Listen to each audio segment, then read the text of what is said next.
আরে দাঁড়া তো, এই এই দাঁড়া তো। হচ্ছে এই ছিল তোর মনে? সেই একই দেবদেবীদের ছবি লাগানো আছে। এই যে লক্ষ্মী ঠাকুরের আছে, কালী ঠাকুরের আছে, সব ঠাকুরের ছবি এখানে দেওয়ালে সাঁটা আছে। প্রয়োজনে মানুষ যে কাকে না কাজে লাগাতে পারে, আমার এই ভিডিওটা না দেখলে হয়তো আপনারা বিশ্বাস করতে পারবেন না। আমি এখন রয়েছি বিজন সেতুর ঠিক পাশে, আর আমি এখন এই ট্রাম লাইন ধরে সামনের দিকে যাচ্ছি, যেদিকে লোকজন সবাই বালিগঞ্জ স্টেশনের দিকে যাচ্ছে ট্রেন ধরবে বলে। তো আপাতত এখানে ট্রাম চলছে না, শুনেছি খুব সম্ভবত আবার নতুন করে এখান থেকে মানে বালিগঞ্জ ট্রাম ডিপো থেকে আর টালিগঞ্জ ট্রাম ডিপো পর্যন্ত ট্রাম চলাচল শুরু হতে চলেছে। যাই হোক, আজকের বিষয় সেটা না। আজকের বিষয় হলো এই বাঁ দিকটা খেয়াল করলে আপনারা বুঝতে পারবেন, রাতের অন্ধকারে হয়তো অতটা ভালো করে বুঝতে পারছেন না, এগুলো সব লোকজন এই ট্রেনে ওঠার পথে, ট্রেনে যাওয়ার পথে, স্টেশনের দিকে যেতে যেতে এখানে সব ইউরিনেট করে যায়। আর তার থেকে বড় কথা, যে ইউরিনেট করা আটকানোর জন্য বাঁ দিকে দেখুন ঠাকুরের মানে দেবদেবীদের মূর্তি লাগানো হয়েছে।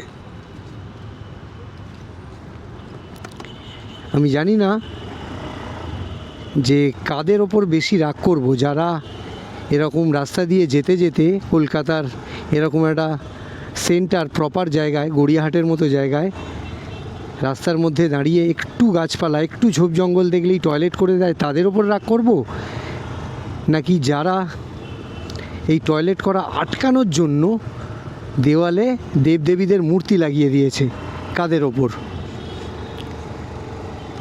আমি একটা ইউটার্ন নেব যাতে রাস্তার ওই পাশটাও আপনাদের দেখাতে পারি।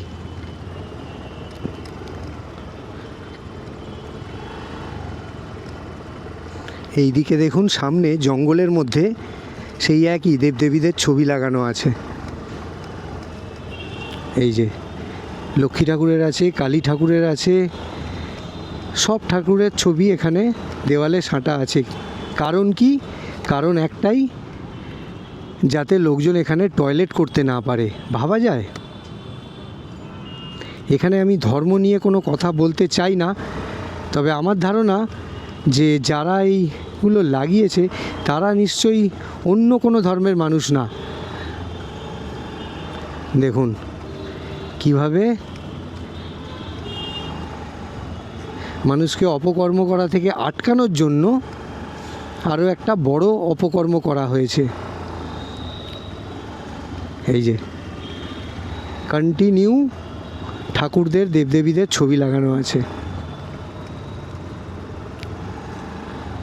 আর এই সাইডে গাছপালা ঝোপ জঙ্গল হয়ে আছে। এবার আপনারাই বলুন, এটা দেখার পর আপনাদের কি মনে হচ্ছে? কারা দোষী? আমাদের কলকাতার মতো এরকম একটা শহরে, যেখানে আমরা, কলকাতা কেন, আমাদের ভারতবর্ষের মতো দেশে, যেখানে আমরা ঠাকুরকে পুজো করি, সম্মান করি, শ্রদ্ধা করি, সেরকম একটা জায়গায় এইভাবে ঠাকুরের ছবি দেওয়ালে নিচের দিকে, কোণের দিকে, জঙ্গলের মধ্যে লাগিয়ে রাখাটা কি ঠিক? আর এর পরেও যদি কেউ ওই ছবিগুলো দেখার পর বাদবিচার না করে তার পাশেই ওই কাজগুলো করে দেয়, যেগুলো করা উচিত না ভদ্র সমাজে, তাহলে তার জন্য দায়ী কে হবে? আমি আরও একবার এই দিকটাতেই এলাম, কারণ আমি ব্রিজের নিচ দিয়ে যাব আর গড়িয়াহাট মোড়ে গিয়ে উঠব, কারণ আমাকে গড়িয়ার দিকে যেতে হবে। তো যাই হোক, আজকের ভিডিও, আজকে ব্লগ শেষ করার আগে, আরে দাঁড়া তো, এই এই দাঁড়া তো। হচ্ছে এই ছিল তোর মনে? এর হঠাৎ করে কি হলো? এ আমাকে ব্লগ করতে দেবে না বলে নাকি তেড়ে এলো কেন? যাই হোক, যেটা বলছিলাম, যে আমার ভিডিও, আমার ব্লগ শেষ করার আগে সেই কথাটা একবার বলবো যে আমার চেষ্টা, আমার ভিডিও যদি আপনাদের ভালো লাগে তাহলে আমার চ্যানেলটাকে সাবস্ক্রাইব আর আমার ভিডিওটাকে লাইক আর শেয়ার করে দেবেন। আবার এরকমই কোনো ভিডিওতে কলকাতার অন্য কোনো অংশে দেখা হবে, কথা হবে। ভালো থাকবেন, টাটা।